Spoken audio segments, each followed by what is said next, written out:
So I'm John Lee with St. Louis Real Estate Investors Association, and we're here tonight with Chris Kleewein, our special guest. We're really glad to have him. Chris is one of the he is, as far as I'm concerned, the master wholesaler in the whole St. Louis area, and probably the country, as far as I'm concerned.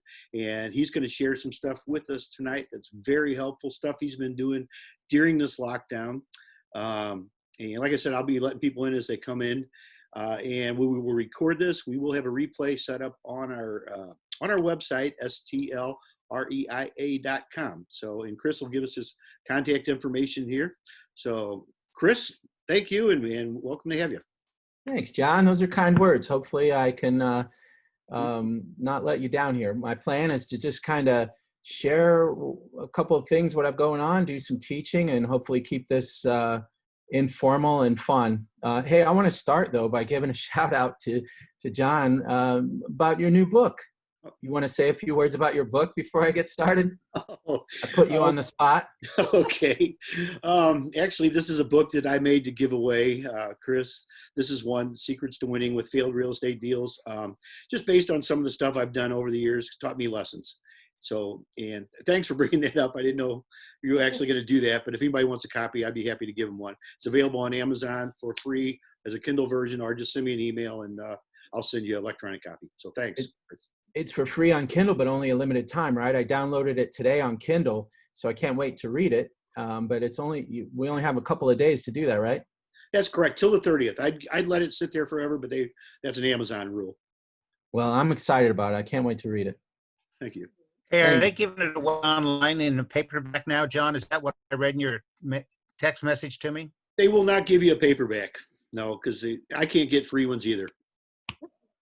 You'll have to buy the paperback. Sorry. Gotcha. But electronic, I'll give it to you all day long.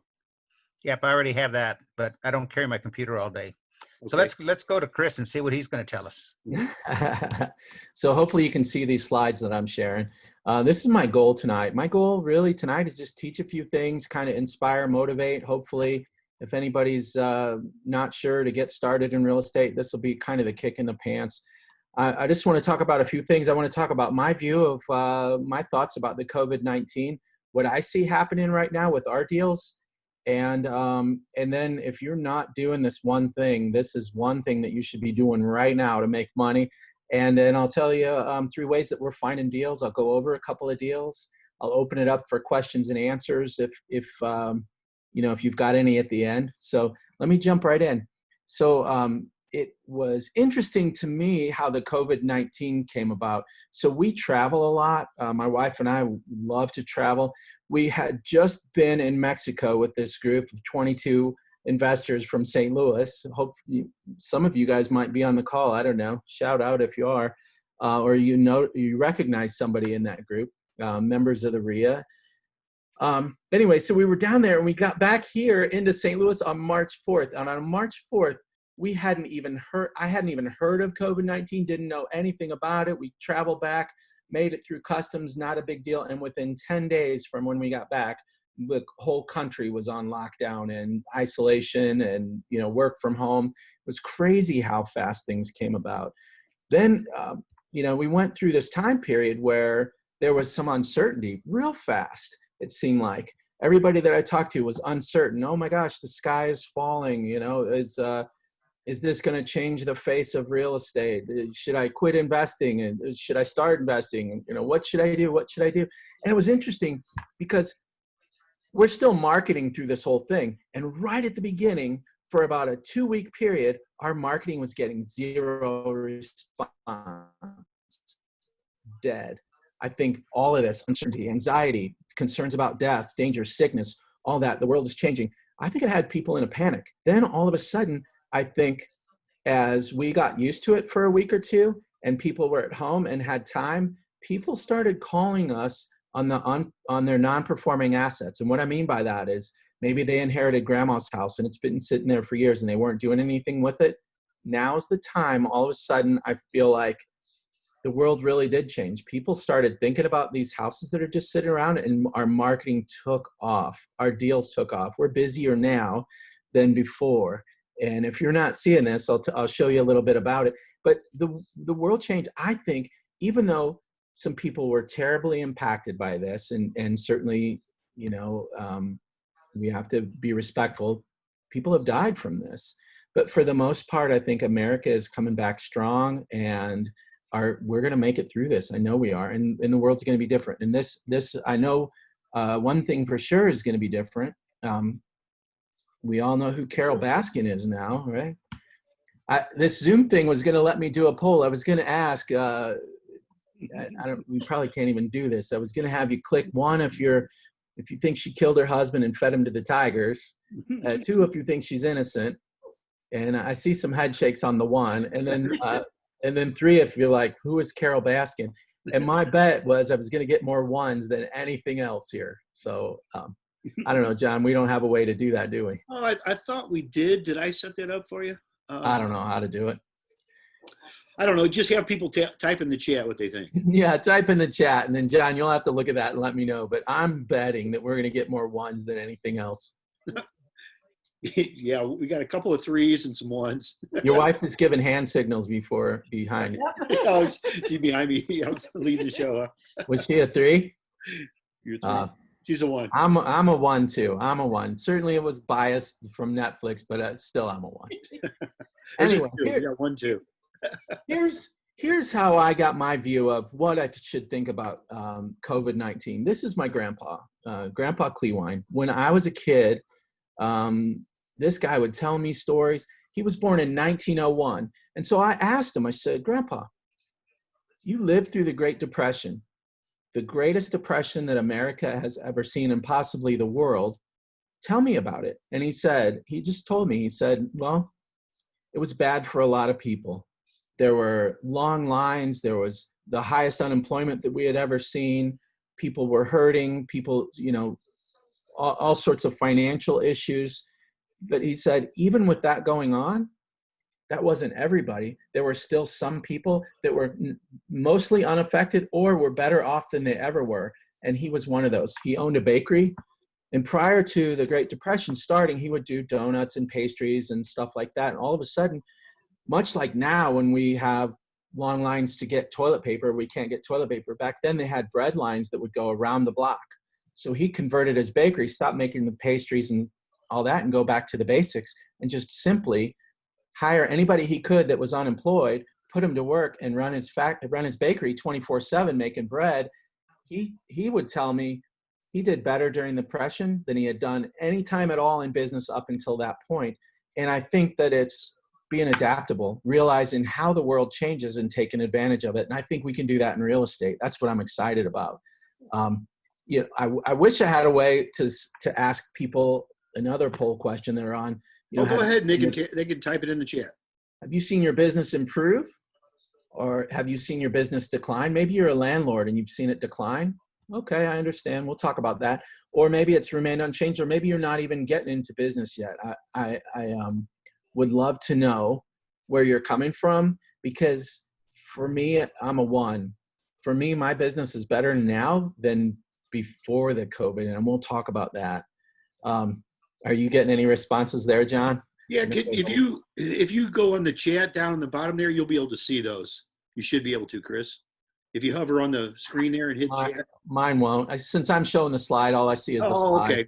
Okay, Yeah. Well, we've got some, I was a 1. We've got several 3s. We've got a 4.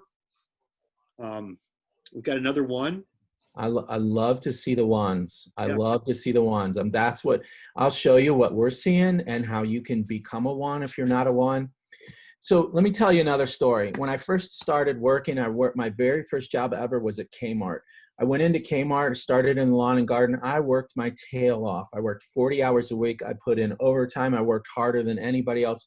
I got some raises, but I quickly realized that the manager, he was only a couple years older than I was. He was working half as hard and making twice as much.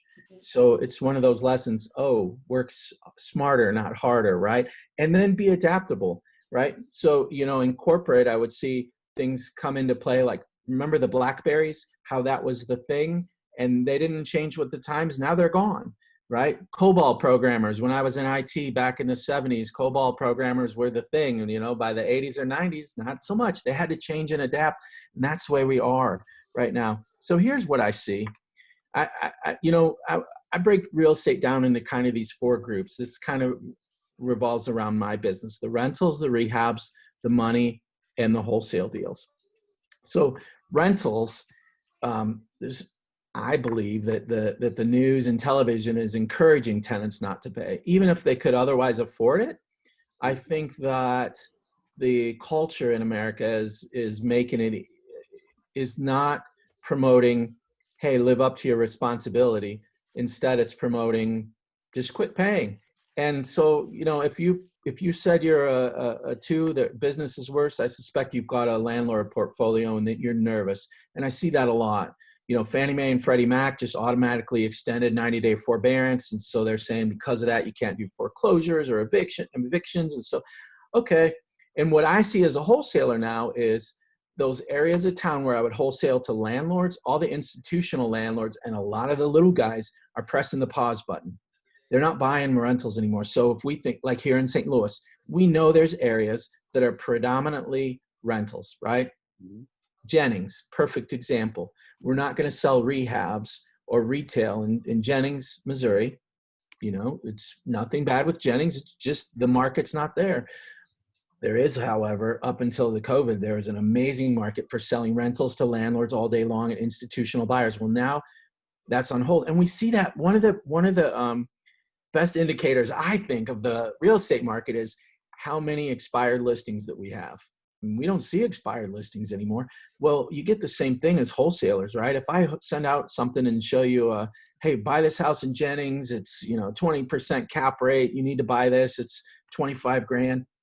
And then all of a sudden, 3 weeks later, I send the same property out and it says new reduced price. There's an issue, right? That's pretty much about the same thing as an expired listing on the retail side. Well, all of a sudden, if you haven't been following wholesalers, we're seeing that a lot now. New reduced price. But it's not in the retail stuff. It's all these rentals. So that's what we're seeing with rentals. So as a landlord, yeah, I'm holding on, but you know, I'm not wholesaling to landlords anymore. Retail market's still strong. It's killing it, you know. And for years it's been, and it took a blip. But just today, the National Association of Realtors sent something out saying that they did a poll, and over 50% of the people they polled, they're ready to go back to open houses, go back to sporting events, go back to taking cruises. They're ready to get back to normalcy. And we're still seeing that even now with retail sales. So one of the office that my wife has her license with, they had 54 new listings last week. And by the end of the week, 50 of them were under contract. The retail market's still strong, low interest rates. So we got to take advantage of that. And then lending is still, you know, with the stock market uncertainty, I think anybody who, you know, has some money that wants to be a private lender, this is the place to put your money. If you've never done it before, call me. We always are looking for private lenders. We've got deals all the time. And then I lend my money to other people. I think it's a smart right now, as long as you're within the guidelines, right? So we always keep our lenders in the 6 to 8%. We keep it secured. They get a first deed of trust, 70% LTV. They got insurance against casualty, loss, fire, etc., titles, insurance. This is a time, I feel like, to be a lender if you've got it, and you can do it tax-free. If you're not doing stuff tax-free, I think you're missing out on something huge. But this is an incredible time right now. And they've, because of COVID, they've allowed a lot of extra time for makeup, I was going to say donations, but that's not it. Makeup contributions. So stuff right now is great for that as far as that goes. So here's what we're doing for wholesales. It's peaceful. We're avoiding the rental only areas and focusing on the hot retail areas. And people say, well, they can't find enough deals. And I'm saying, well, then you're not looking right. You're not doing. So what's the one thing that you should be doing right now? And it's simple. It's the stuff you should be doing always. And that's prospecting for deals. That's getting out there and looking for deals. And I want to show you, if you guys aren't doing, if anybody listening to this call or that's on this call or that's, listen to the recording isn't sure what they should be doing or is afraid or nervous, I'm telling you, here's some things that you should be doing. Here's 3 ways right now that you can make money now, fast in this market. And I'll show you 3 deals that we've got. And these aren't old deals, stuff that we did months ago or years ago. These are deals that we are in the middle of right now in COVID. And I'm going to show you these to inspire and encourage you. And I'll show you driving for dollars, networking, and postcards. I'll show you 1 of each. If you want more ways, I got this thing I give out for free. Just go to top27ways.com. You put in your name and your email address, and it'll just email you 27 ways that we find deals right now, every day. But I'll go over these top 3 that if you're not doing, you should be doing something to find deals. So I want to show you guys these 3 deals. You guys want to see some deals? See, yeah? Well, let me show you. This first one is Cody and Lindsay, and this is their photo, and that's not really me in the middle. I know it looks like I'm superimposed there, but they're standing in front of one of my banners, so I apologize. I went on Facebook and found a better photo of them. Anyway, so they were one of my coaching students. They just started, and right in the middle of COVID, they were driving for dollars. She's a teacher, so she's staying at home now, and she's driving for dollars, and she drives by this house on Butler Hill Road. Oops, let me get this house on Butler Hill Road in St. Louis County. And interesting thing, this house has been vacant for years. She drove by, found it, contacted the owner, and he said, yeah, we've taken years to clean this out, probably should do something. Well, now, and this is a theme that you're going to see, they've put it off forever, but now all of a sudden during COVID, they decide this is the time to get rid of that non-performing asset. It's just sitting there. They're paying for electricity, insurance, lawn mowing. Now's the time. And I don't know what it is about COVID, but it makes people realize, I probably should get rid of that. And so you've got to get out there and get after it. Here's some photos of the inside. It doesn't look so bad in the pictures, but it's really pretty bad. We think it's best to tear this down and rebuild. Yeah, I mean, it's bad. The pictures don't do it justice, but it needs work. But here's the deal. They got it driving for dollars. It had been vacant for years. It's that non-performing asset. We went out and asked them, and I went with them. That was their very first deal, so they were nervous. Went with them and talked to the seller, and he wanted $35,000. We're like, okay, so we can do that. And we knew it was worth more than that. Weren't 100% sure exactly what a builder would pay for it, but we knew there was some value there, so we put it under contract. We were able to market it out and got 8 or 9 offers. The top offer, $135,000. Bought it for $35,000. $100,000 profit. You bet they are excited about this being their first deal.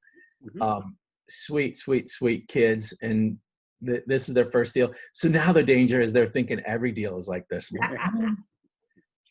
Keep thinking that. Let's go find another one. And they actually have a couple more that they're working on right now that I think they're going to get under contract. But this deal is one that we're right in the middle of.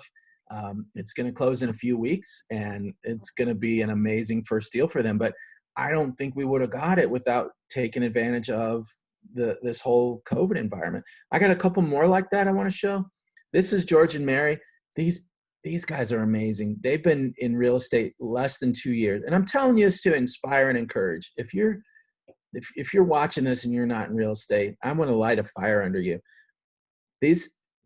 George and Mary, they've been doing real estate now probably right around 2 years. When they first started, they really didn't have any real estate background. They had been in small business before, restaurants and other stuff, very, very smart people. But the cool thing is the people that I think are successful in real estate are the people that are not trying to reinvent the wheel. You tell them, hey, go drive for dollars, look it up, and they do it, right? They don't try to figure out, well, how can I do something different? People, have been doing this, just do what works. And so they did. Well, George, in his very first year wholesaling, his very first year with no experience, made $188,000 wholesale profit in his first year. His first deal, $22,000. He's killing it. So then during this COVID, Same thing. He's out there marketing. So that first deal was driving for dollars. This deal is networking, through putting the word out. Hey, I'm looking for houses. He got this house in St. Charles Hills. And let's look at the deals on this. It's in St. Charles Hills, so it's St. Charles County. So remember I said focus on those good retail areas. This is a hot retail area. We got buyers, retail buyers, rehabbers all day long that want to be in this area. This is one of the prime areas to target. He got it through networking. And again, it's a non-performing asset. It was probate. The parents had passed away. The adult children had the house. Sometimes when adult children have the house, one of the adult children move in, and the rest of them, for whatever reason, they're ready to sell. They gotta, let's do something with this. And that's how this was. And I think COVID kind of helped made them decide, we gotta do something. We gotta quit making payments on this and take action. So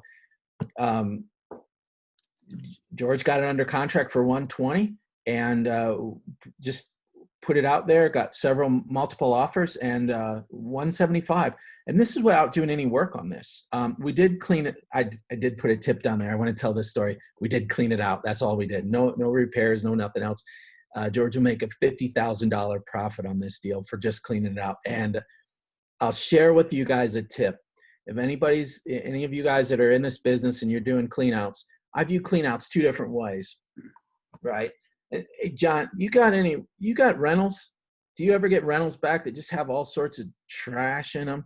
I have. I don't so much anymore, but I have, yes. Yeah, you have in the past. Well, I view cleanouts kind of two ways. One is the rentals with just trash, and it's really nothing but trash. I got to pay somebody to clean it out. You just got to pay the price. But with probate, it's different. Sometimes, if you think about, if you just left today and never ever came back to your house, all the stuff that's around their house, and that's what happens with probate. So the family comes over and takes a few things, but there's still tons of stuff that they don't want. And that's the way this house was. We walked through and estimated we would need 3 of the biggest the 40-yard dumpsters. We'd need 3 of those to get everything in the house in there. So what we do in those situations, and this is a tip, I'm going to offer you guys this, and you should try it. It will blow your mind. Take pictures of everything in the house, put them on Craigslist, and say free. And we'll do Facebook Marketplace also and say free. Here's the address. No early birds. Come between 9 a.m. and 11 a.m. only. The doors will open at 9. Don't come early. And everything in the house is free. It must go, and just see what you get. Now, normally we will do that 2 or 3 days ahead of time, start the marketing. We'll have it on a Saturday morning from 9 to 11. And when we open the doors, we'll have over 100 people waiting in line. Sometimes we get fights that break out. It's crazy. And it's stuff that we would have thrown in the dumpster. And we probably, if we tried, we couldn't get people to take some of the relatives or friends to take some of the stuff. But you put it on Craigslist for free, feeding frenzy. So we did this right in the middle of COVID. We took pictures of the house. My assistant went out and took pictures. Well, she didn't get home. She was doing other stuff, didn't get home until 10:30 at night the night before. So finally at 10:30 at night, we posted it on Craigslist and Facebook Marketplace on a Wednesday night to do it from 9 to 11 Thursday morning. So it's not even a weekend. We're in the middle of COVID when you're supposed to safe distance and everything. And we thought, well, let's just give it a try. And then we'll just have laborers come on Friday and clean out whatever they don't take. On Thursday morning at 9 o'clock, we opened the door. There were 30 groups of people in line waiting to get in. Within an hour and a half, they had the place so cleared out that when our laborer came the next day, they couldn't even fill up a third of one dumpster, where we thought it was going to take 3 full dumpsters. So for free, all these people cleaned out the house, and it kept stuff out of the dump. It's given back, it's reuse. Man, it's just a win-win-win all the way around. People would take stuff and they go, oh, thank you. Thank you guys for doing this. I could really use it. I just got my first apartment. I could use these pots and pans or whatever it is. It was amazing. So if you don't take anything else from this, if you get probate deals where there's stuff still in it, man, just save yourself some headache and just do it for free. And it's fun. It's entertaining. It's fun. We set up a camera outside to video, and so we video the thing and we're going to play it back, fast forward and see all these. And you see people leaving these little cars with stuff just strapped on the top of it. It's hilarious. Anyway, Let me show you one more deal. Many of you might know Sandra. She's part of the REIA, during this COVID. And I told you the third thing was send postcards. So she sent postcards, and this landlord got this. And again, it's a non-performing asset. That landlord had it. She's out of state.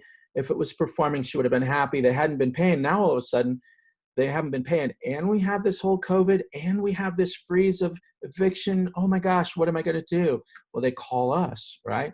So, and it's still in an area that's desirable for, retail. It's in Wright City, so it's pretty far out. So people in St. Louis County might feel like you need to pack a lunch, but, come on out. Cable does extend this far, just saying. But so it was non-performing. So the seller obviously was super motivated, and she put it under contract. We're right in the middle of this deal. Sandra just told me about this morning. It'll close in a couple of weeks, doing a wholesale deal, and she'll make 30 grand on it. And this is a deal that if we had not been in the COVID environment, probably would not have seen this kind of motivation, but we're seeing this stuff now a lot. So I'm telling you this to encourage and inspire you. There's a common theme here. It's motivated sellers that we would normally market to. You've got to be in the retail areas, and they're non-performing assets, probate, vacants, tenants that aren't paying, stuff like that. And we're just seeing amazing deals. So don't stop prospecting. If you're concerned about, oh my gosh, what should I do? Should I send some more marketing? You better get on it. I'm telling you, there's deals out there for all of us.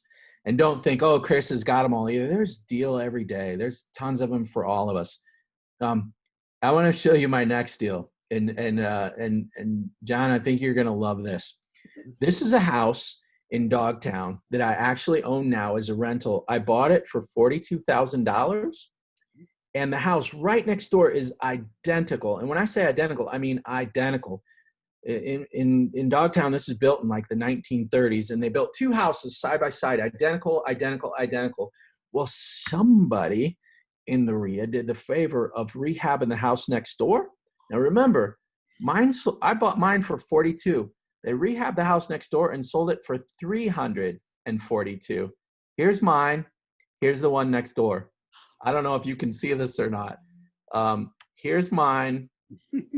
Here's the one next door. They're identical. As a matter of fact, in the one with the yellow door, that's my gray house to the right. I'm into mine for 42. He sold his for 342. You can bet that's going to be my next rehab. I'm going to make mine look like his. And there's a tenant in there now that's moving out next month. As soon as she moves out, we'll probably spend $100 grand rehabbing that, making it look as nice as his. And that's going to be a home run deal for us this fall. I'm excited about that. So, I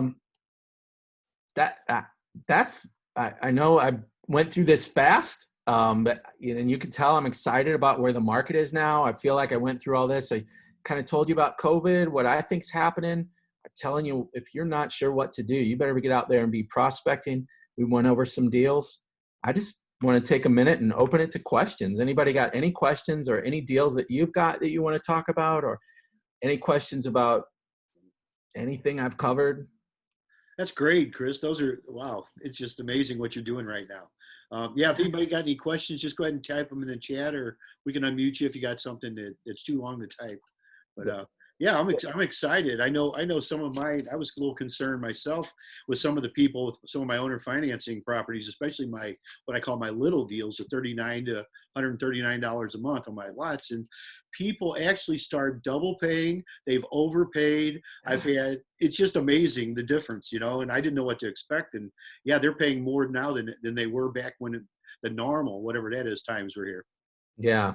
I think tenants are stopping to pay, but other things are just, stuff's happening. The market is incredible. I've got students that are fairly new, been in this less than a year. I've got one student that's got 5 different deals going, and every single one of them, I think, is going to make her more than about $25,000 or $30,000. And that's just for this month. People that are active out there, I think right now are killing it. If you don't let fear hold you back, and get out there and do some deals, or, people with money that are investing. It's a good market right now. Yeah. Really exciting stuff. Yeah. Well, let's see. David said he's a short sale guy, and even did a wholesale house. Let's see here. He bought for 90,250 and sold for 194 to a rehabber. Yeah, that's a great deal right there too. That's Yep. 100,000. And then what about Grace wanted to know, what about lease options? Are you doing anything with that kind of program, Chris? I don't really sell on lease options anymore. I never bought on lease options. I always want to get the deed. So I'll take stuff subject to. The hot time to take stuff subject to is when you see expired listings kick up. And once we get back to where we're seeing expired listings, you can get as many subject to deals as you want. I mean, they're easy pickings. Mm-hmm. So as far as selling on lease option, I really don't. I will sell on contract for deed, just because I don't want to do any of the work. And if I get a place that's really bad, I'll sell it on contract for deed. But for the most part, and that's going really well. Those people, they're just focused on, well, what do they have to put down and how much a month? Kind of like you were saying, John. Those people are double paying, triple paying. They're people everywhere want that. Mm-hmm.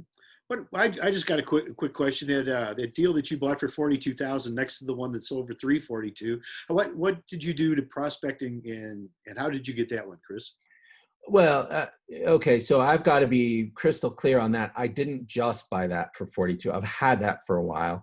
Okay. It was actually my wife's very first house that she had when I met her, and we got married. So we've had it. It's been a rental. But really, so it wasn't anything amazing about me getting it. It was amazing about just where the market is right now and things that people, in the REIA are doing. Some amazing rehabs is selling at crazy dollars. This is the time to get busy. If you're not busy, you better get after it. That's what I'm saying to encourage and inspire and motivate. That's great, because most people spend money when they get married. It looks like you guys did pretty good by getting married with that asset. Yeah. I can't complain. She's been good. She's a keeper. Yeah, absolutely. Yeah, absolutely. Yeah, and I mean, we really, really, really are seeing incredible deals now, way more and more lucrative, wholesale, rehab, retail, than before this. And I don't know how long it's going to last. Mm-hmm. Nobody's got a crystal ball. I don't know, but I just don't think we should be afraid of where it's going. We should just embrace it. When the market changes, we change. Just do something different, but take advantage of it now instead of a year or two from now kicking yourself going, darn, I should have done something. Mm-hmm. Yeah, well, there's never a good time to stop, in my opinion. I've seen the market go up and down. I've seen a couple ice ages, what I like to call them. But there's always opportunities. There's people sure that's going to go down, but there's always ways to make money on every deal. Just like, I always look for some way to, if nothing else, you learn a lesson and then you can turn that into something better later. Yeah. That's pretty much how it works. But I'm glad to see you killing this, Chris. This is amazing. I haven't made $100,000 on a deal during this COVID deal, but I'm going to start looking a little bit more now. They are out there. I'm telling you, not every deal's 100. Prior to this, we were probably on wholesale deals. Now, just on the wholesale deals, we were probably averaging between 7,000 to 15,000, somewhere in that range on average. Mm-hmm. And that's not just me, but my students and our group in general. And so sometimes you have you hit a triple, sometimes you hit a home run, sometimes you hit a base hit. Sometimes you're into the deal and you think you're going to make 10 grand and it ends up making 2 grand, but you take it, put it back into marketing, do another one. But now for some reason, the profits that we're seeing are bigger. And you said, you were on there talking about short sales. These are not deals that we are going through a long negotiation short sale process with. These are deals that we're just getting under contract, and certainly we follow up with sellers and takes follow-up sometimes, but these are deals that anybody could go out there and do. This isn't anything that that you've got to be nervous about. With some training and with a little guidance, you could get after this. This is the time, I feel like. Yeah, and let's see. Well, Dave wanted to know how many postcards do you send out on each month on average? We were sending out, so we do a kind of a co-op where we have a group. Let me put it like this.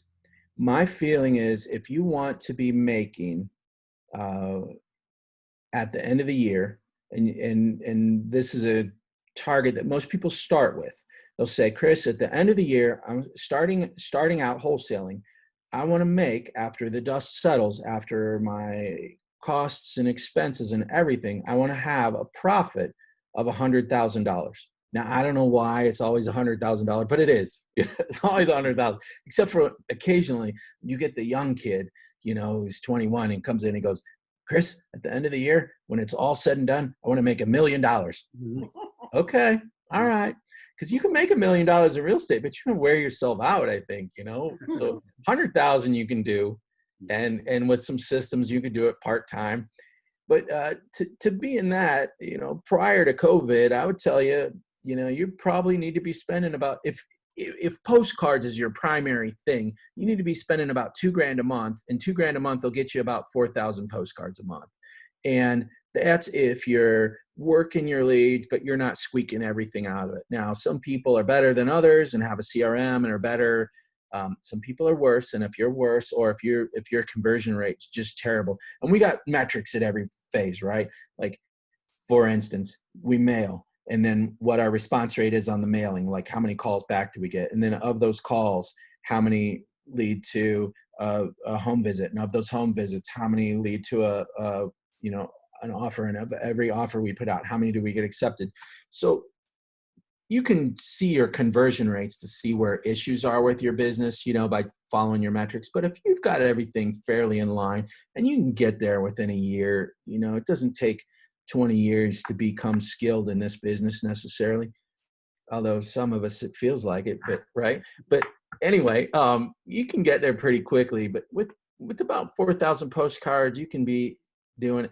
And if you want to do less than that, then you do some of the other things: network, drive for dollars, bandit signs, have bird dogs, give deal. I got people that'll text me and say, Chris, here's a lead. I don't even have to spend $1 for that, so developing those things can cut down on the number of postcards you need to go out.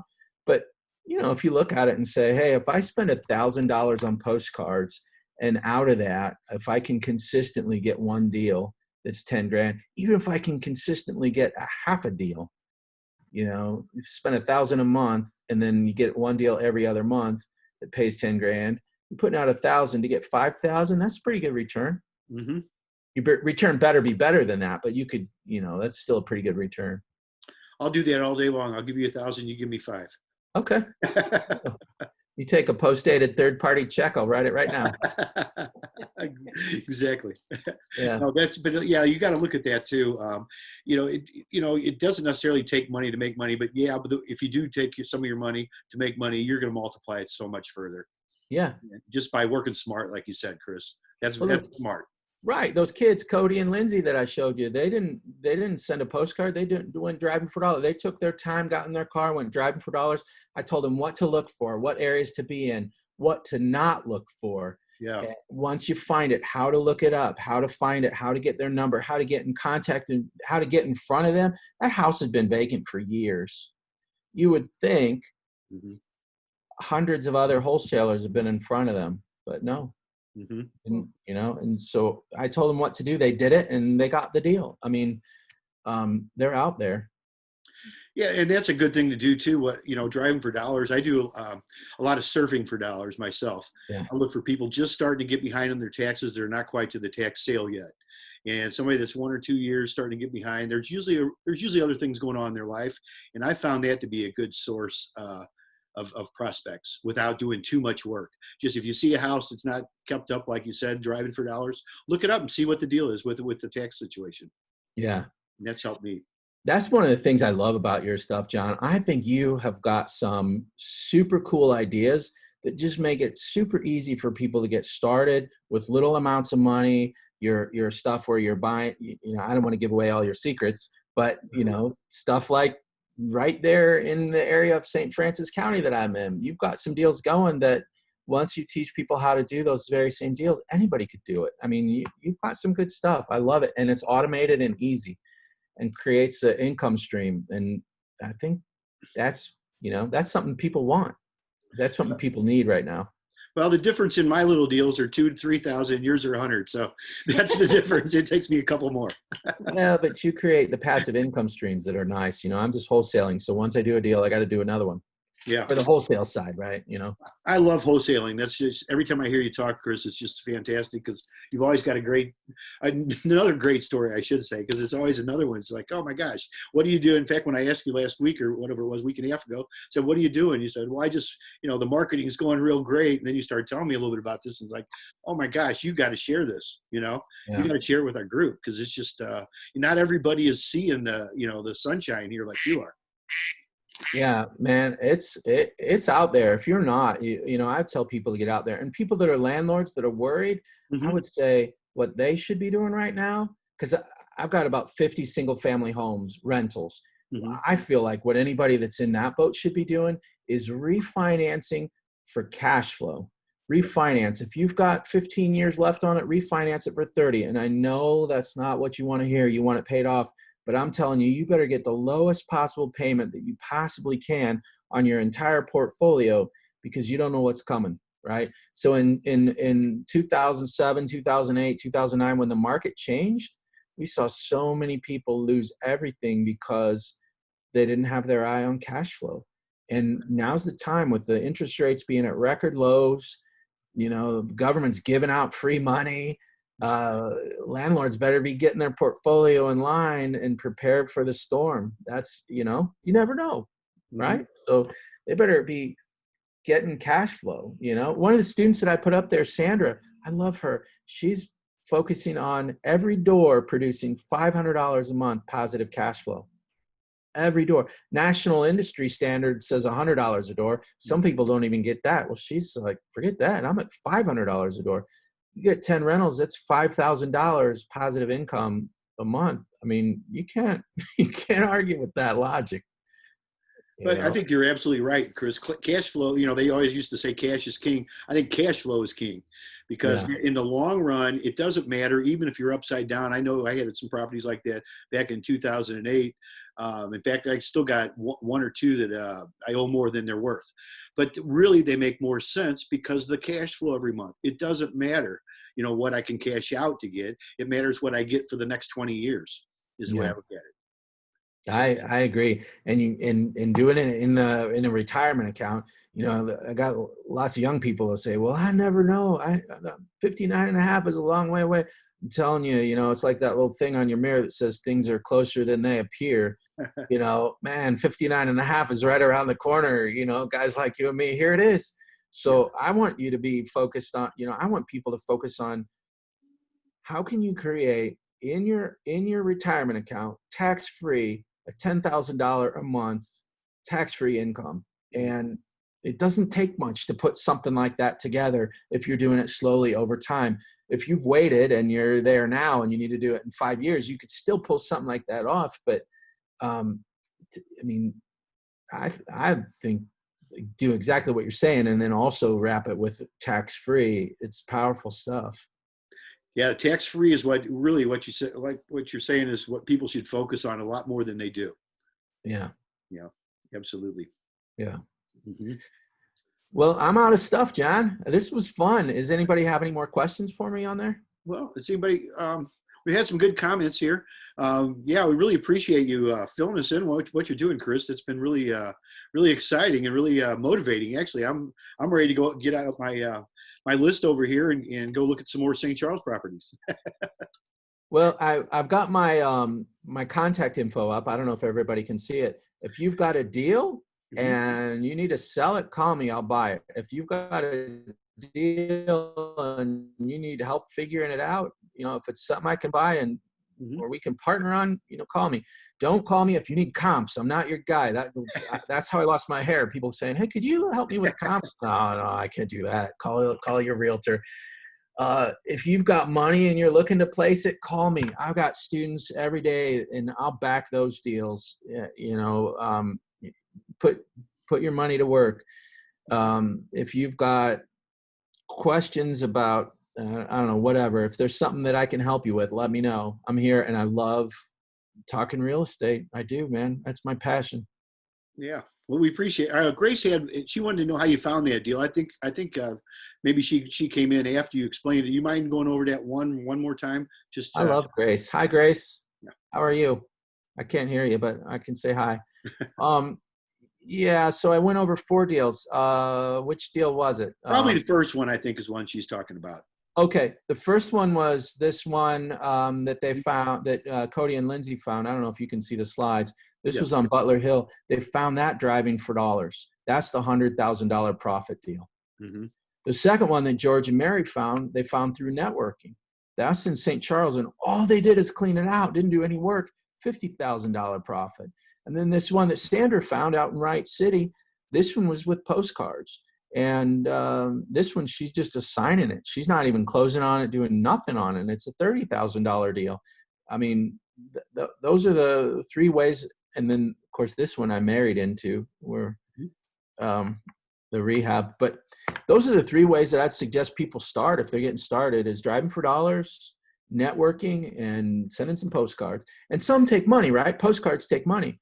If you got money, do postcards. If you don't, but you got some time, then do the driving for dollars. But those are the top ways that I would say to get started if you're going to get after it. And the networking is just, everybody ought to know that you're in real estate. Everybody.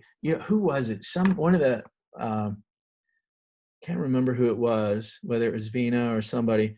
She would always say, hey, if you were going to be convicted for being a real estate investor, would they have enough evidence to convict you? And so I'm saying, you better get out there and let everybody, friends, family, everybody know that you're a real estate investor, and deals will come. Deals will come. That's a good point, because a lot of people don't tell everybody what they're doing. That's a really good point, Chris.